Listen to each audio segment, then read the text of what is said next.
उत्तराखंड की राजनीति में एक बार फिर सियासी बयानबाजी तेज हो गई है।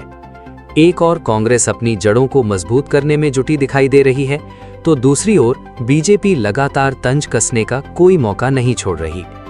उत्तराखंड कांग्रेस की प्रभारी कुमारी सैलजा ने बाबा बद्री विशाल और बाबा केदारनाथ के दर्शन कर प्रदेश की खुशहाली की कामना की। इसके साथ ही उन्होंने पार्टी कार्यकर्ताओं के साथ अहम बैठक कर संगठन को मजबूत करने और आगामी रणनीति पर चर्चा की। कांग्रेस इसे संगठनात्मक मजबूती और कार्यकर्ताओं में नई ऊर्जा भरने वाला दौरा बता रही है। लेकिन कांग्रेस प्रभारी का ये दौरा बीजेपी के निशाने पर आ गया। बीजेपी प्रवक्ता मथुरा दत्त जोशी ने तीखा कटाक्ष करते हुए कहा कि कांग्रेस प्रभारी शुक्राचार्यों को साथ लेकर संगठन मजबूत करने की बात कर रहे हैं, लेकिन इससे कांग्रेस का कोई भला होने वाला नहीं है। उन्होंने कहा कि कांग्रेस को पहले अपने संगठन के भीतर और बाहर मौजूद शुक्राचार्यों को समझाना होगा, क्योंकि पार्टी के अंदरूनी मतभेद और गुटबाजी ही उसकी सबसे बड़ी कमजोरी बन चुके हैं। बीजेपी प्रवक्ता ने दावा किया कि जब तक कांग्रेस अपने आंतरिक विवाद खत्म नहीं करती, तब तक केवल बैठकों और दौरों से कोई बड़ा बदलाव आने वाला नहीं है। अब सवाल ये उठ रहा है कि क्या कांग्रेस का ये धार्मिक और संगठनात्मक दौरा पार्टी में नई जान फूंक पाएगा, या फिर बीजेपी के आरोपों के बीच कांग्रेस एक बार फिर अंदरूनी खींचतान में उलझी रह जाएगी। उत्तराखंड की राजनीति में ये बयानबाजी आने वाले दिनों में और तेज होने के संकेत दे रही है।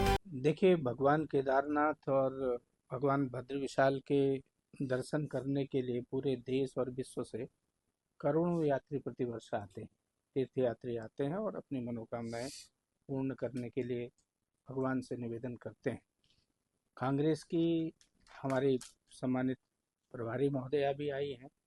वो मन्नत मांग रही हैं कि कांग्रेस में जो भी शुक्राचार्य गण हैं उनको सद्बुद्धि मिले, सद्ज्ञान मिले और परिवार में एकता बनी रहे, इसलिए वो भी घूम रहे हैं। लेकिन पहली बात तो उनको उन शुक्राचार्यों की सद्बुद्धि के लिए प्रार्थना करनी चाहिए जो कांग्रेस के अंदर बैठे हुए हैं और कांग्रेस को समय समय पर तमाम तरीके की पीड़ाएं देते रहते हैं और बहुत बड़ा फर्क पड़ने वाला नहीं है।